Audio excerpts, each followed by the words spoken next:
Gérard Zigbalt, vous avez fait paraître au mois de février dernier un livre aux éditions Labor et Fides que vous avez intitulé « La réinvention du nom de Dieu », avec comme sous-titre « Où donc Dieu s'en est-il allé ?»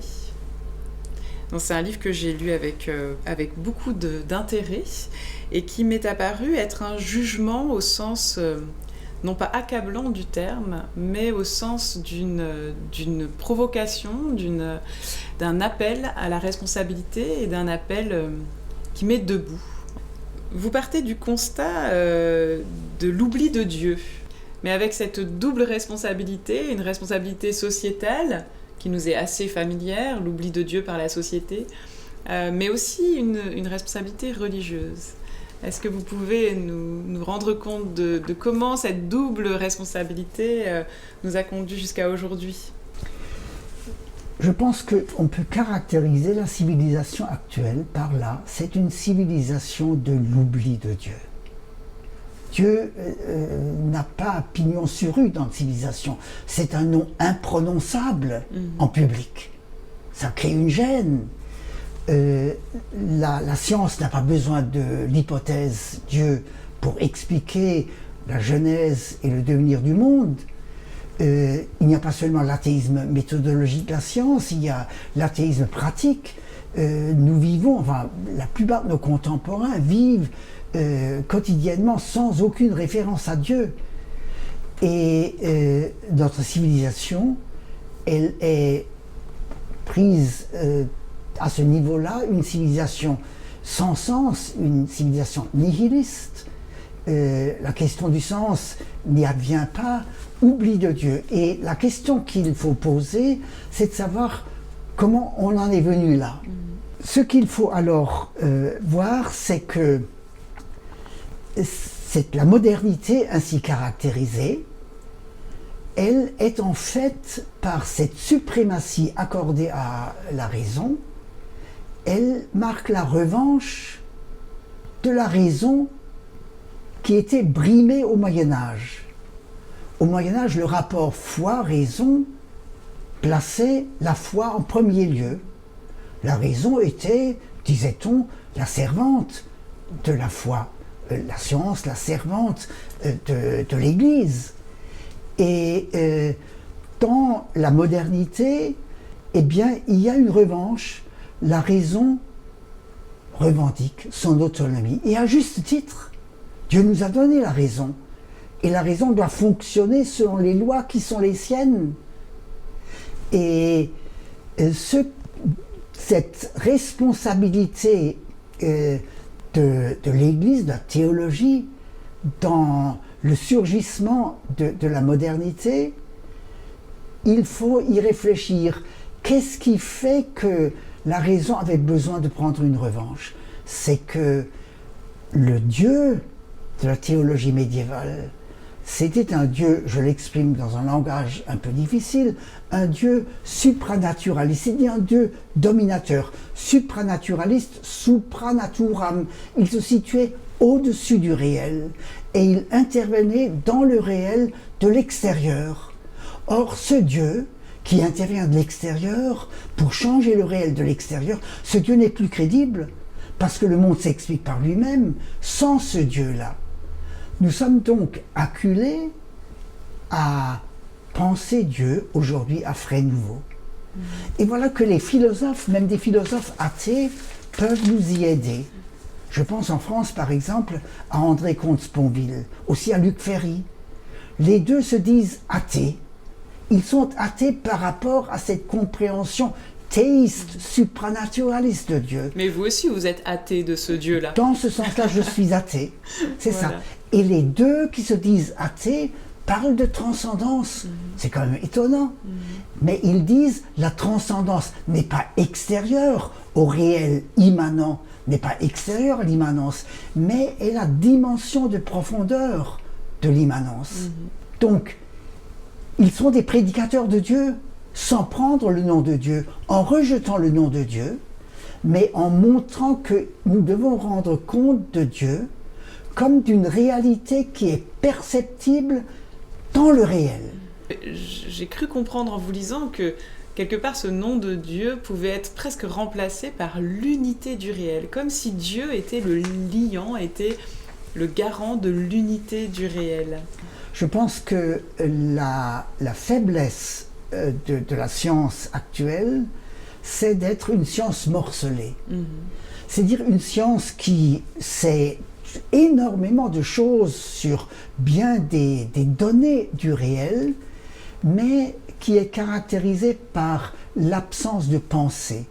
La pensée, par rapport à la science, à l'approche scientifique, c'est précisément cette tentative de l'être humain de lier ce qui est morcelé, de voir l'unité de ces morceaux qui sont ajoutés les uns aux autres.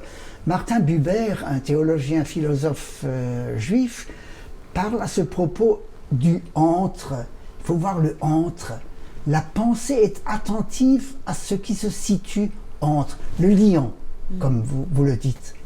Alors il y a la totalité du réel, mais il y a, lorsque on s'ouvre à la totalité du réel, il y a la perception que ce réel comporte un mystère. Et là, je dirais alors, d'une part, il faut s'ouvrir à l'unité, à la totalité du réel, et en tout cas, le théologien posera la question, est-ce que le tout du réel ne renvoie pas au créateur de ce tout? Donc, la question du mystère dernier transcende encore cette compréhension de l'unité, de la totalité du réel. C'est la question donc du créateur de ce tout, autrement dit de la transcendance qui ouvre ce réel aussi pris dans son unité, dans sa totalité, au-delà de lui-même. Mais du coup, alors cet oubli de Dieu, c'est un constat que vous faites et qui n'est manifestement pas universel, enfin en tout cas qui ne préoccupe pas l'ensemble de l'humanité. Donc comment faire comprendre que ce que vous voulez dire par là, c'est que cet oubli de Dieu est un problème, non pas de sainteté, non pas un problème religieux qui concernerait que les religions, mais vraiment un problème de santé. Langage communautaire, on parle de patois de Canaan. Voilà. C'est quelque chose qui ne passe pas. Quand je pense à mes enfants, le volet se ferme. Dès que le mot Dieu d'ailleurs apparaît, le volet se ferme. Il y a chez beaucoup de nos contemporains une allergie contre le langage religieux, aussi les termes théologiques. La question est de savoir, est-ce que on peut parler de Dieu sans prononcer le mot Dieu? Est-ce que Dieu est, pour le croyant, une réalité telle que elle est là, même quand le nom n'est pas prononcé? Et c'est Dietrich Bonhoeffer, un théologien protestant qui a été encore tué juste à la fin de la guerre par le régime nazi, qui, dans ses lettres de captivité, dit déjà dans les années 40, il faut parler de Dieu dans un langage non religieux. Et je pense que c'est une responsabilité qui incombe à bien des croyants aujourd'hui d'apprendre ainsi à se dépouiller au fond de leur savoir religieux pour voir comment rendre compte de ce réel. Je pense qu'il y a une porte d'entrée dans le pressentiment de la réalité de Dieu aujourd'hui, une porte d'entrée œcuménique qui concerne la totalité de l'oikoumene, de la terre habitée, par le choc du réel tel que nous le vivons dans les catastrophes. Ces catastrophes posent la question à tous nos contemporains et nous sommes de la partie, la question, qu'est-ce qui est bancal dans notre civilisation? Qu'est-ce qui ne tourne pas rond? En quoi il faut changer quelque chose? Ce sont les fondements de notre civilisation qui sont ébranlés. Les fondements même. Il faut voir à travers cet ébranlement quels sont de nouveaux fondements qui surgissent et qui sont porteurs et qui indiquent une direction. Alors le risque évidemment c'est que les religions essayent de récupérer la situation actuelle en disant voilà, on a oublié Dieu, maintenant nous revenons avec tout ce que nous avons dans nos réserves et nous rappelons l'humanité à la nécessité de se convertir à ce Dieu-là.